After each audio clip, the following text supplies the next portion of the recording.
ख्रिस्तामधील सर्वांना सलाम. आमच्या तारणाऱ्या, जिवंत आणि गौरवी प्रभू येशू ख्रिस्ताच्या नावात विश्ववाणी परिवाराकडून आम्ही मार्गाकरिता प्रकाश कार्यक्रमात आपले सहर्ष स्वागत करीत आहोत.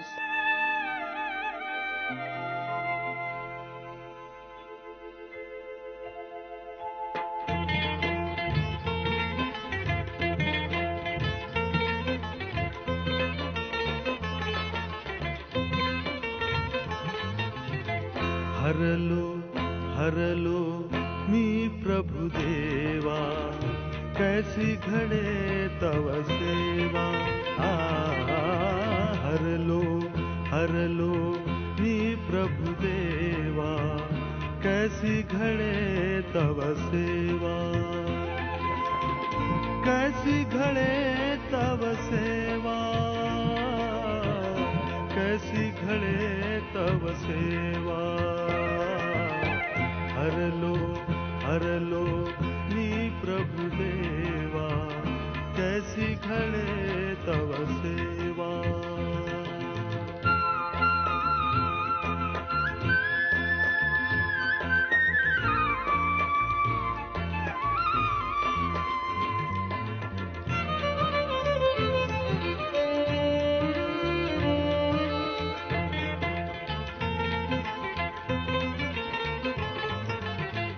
पापामध्ये मन लोळे, झाल्यावरती उघडती डोळे.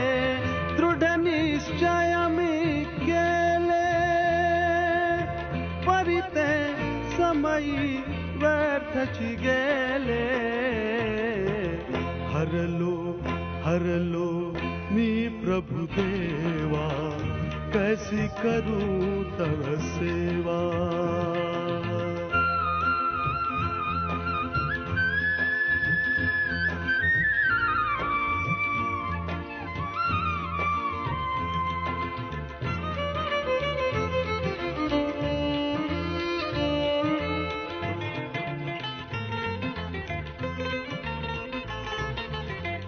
तोची विवेक काटा, करिता बोध फुटे मज फाटा.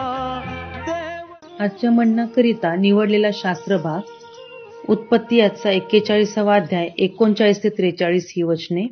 उत्पत्ती याचा 41वा अध्याय 39 ते 43 ही वचने.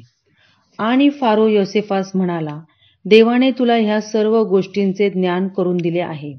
त्या अर्थी तुझ्यासारखा चतुर व शहाणा दुसरा कोणी नाही.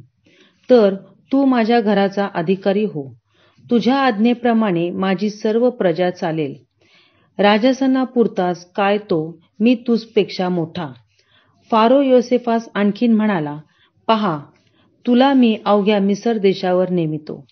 मग फारोने आपल्या बोटातील मुद्रिका काढून योसेफाच्या बोटात घातली. त्याला तलम तागाची वस्त्रे लेविली आणि त्याच्या गळ्यात सोन्याची कंठी घातली. मग त्याला आपल्या मागच्या रथात बसविले आणि मुजरा करा असे ते त्याच पुढे ललकारत चालले. या प्रकारे त्याने त्याला अवघ्या मिसर देशावरती नेमले. प्रभू परमेश्वर वाचलेली वचने आपणा सर्वांसाठी आशीर्वादित करो. ख्रिस्तात सर्वांना सलाम.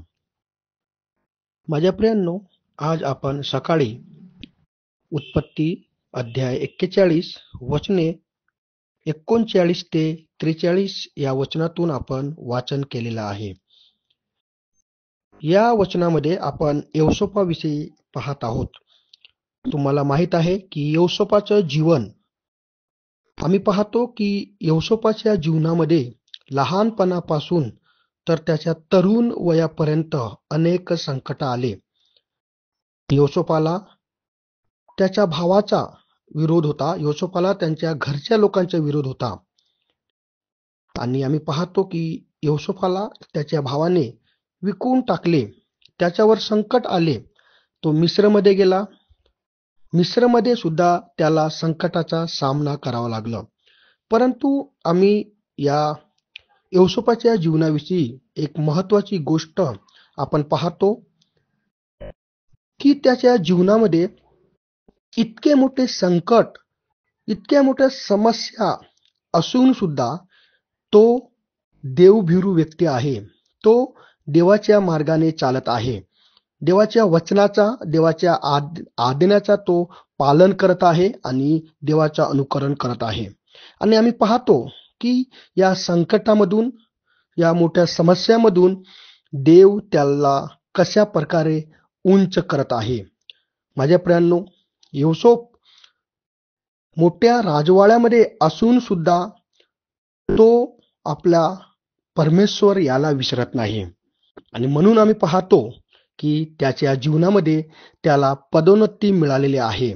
तुम्ही आणि मी या जगामध्ये, या समाजामध्ये जीवन जगत असताना तुमचा आणि माझा अशाच प्रकारे विरोध होतो. का बरं? कारण तुम्ही आणि मी प्रभू येशू ख्रिस्तावर विश्वास ठेवलेला आहे. मग तो आमच्या घरच्या लोकांचा असो, आमच्या समाजाचा असो, आमच्या नातलगांचा असो, विरोध होतो. कारण सत्याचा विरोध कुठेही होतो. परंतु माझ्या प्रियांनो, आम्हाला घाबरण्याची गरज नाही. जेव्हा आम्ही देवाच्या वचनाप्रमाणे जीवन जगतो, देवाच्या आज्ञाचा पालन करतो, तेव्हा आमचा परमेश्वर, जो सृष्टीचा निर्माण करता परमेश्वर आहे, निश्चित आमच्या जीवनामध्ये अद्भुत चमत्कार करतो. आम्ही कितीही मोठ्या संकटाचा सामना करू, आम्ही कितीही मोठ्या समस्याचा सामना करू, आमच्या समाजाचा सामना करू, आमच्या नातलगाचा सामना करू, परंतु माझ्या प्रियांनो, जर आमचे नेत्र त्या परमेश्वराकडे लागलेले आहेत, तर निश्चित प्रभू परमेश्वर त्या सर्व मोठ्या संकटातून तो आम्हाला सोडवितो.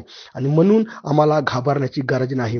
आजार येतील, संकट येतील, बिमाऱ्या येतील, परेशानी येतील, परंतु जेव्हा आम्ही आमच्या देवावर विश्वास ठेवून त्याच्या मार्गाने चालण्याचा प्रयत्न करतो, तर निश्चित प्रभू परमेश्वर आम्हाला धुळी उचलून अधिपतीच्या पंक्तीत बसवितो. आणि योसेफाच्या जीवनामध्ये तेच झालेलं आहे. त्याच्या जीवनामध्ये तो देवाचा भय धरत होता, देवाच्या आज्ञाचा पालन करत होता, आणि म्हणून मोठ्या मोठ्या संकटातून तो पुढे गेला आणि त्याला उच्च पदावर नेण्यात आलेला आहे. या वर्षामध्ये देवबाप्पा आणि तुमच्यासाठी उच्च पद ठेवलेलं आहे. मग ती मोठी समस्या असो, पारिवारिक असो, आजाराची असो, गरिबीची असो, पैशाची असो, कोणती समस्या का असो, तुम्ही आणि मी देवाला अनुसरून जीवन जगूया, देवाचा भय धरूया, त्याच्या मार्गाने चालूया. म्हणजे बघा, देवबाप्पा तुम्हाला त्या खालच्या गोष्टीतून, खालच्या समस्यातून वर उचलेल आणि तुमचा जीवन तो आशीर्वादित करेल. आणि हा वर्ष तुमच्याकरिता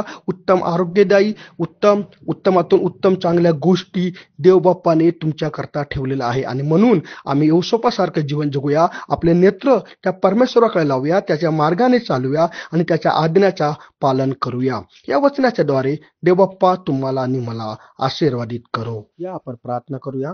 आमच्या स्वर्गीय पिता, आम्ही आमचे जीवन तुझ्या हातात समर्पित करत आहोत. प्रभू, या जगात, या समाजात आम्ही जीवन जगत असताना, वावरत असताना आम्हाला अनेक प्रकारच्या समस्याचा सामना करावा लागेल. परंतु प्रभू, तुझी कृपा तू पुरव आणि योसेफासारखं उत्तम, चांगलं, आज्ञाकारी जीवन जगण्याकरता तू आम्हाला सहायता आणि मदत कर. तुझी कृपा पुरव आणि आम्हाला आशीर्वादित कर. तारणाऱ्या येशूच्या नावात प्रार्थना मागत आहे. आमीन.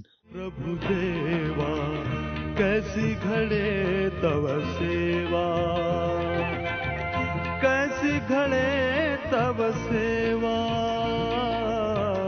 कैसी घड़े तव सेवा.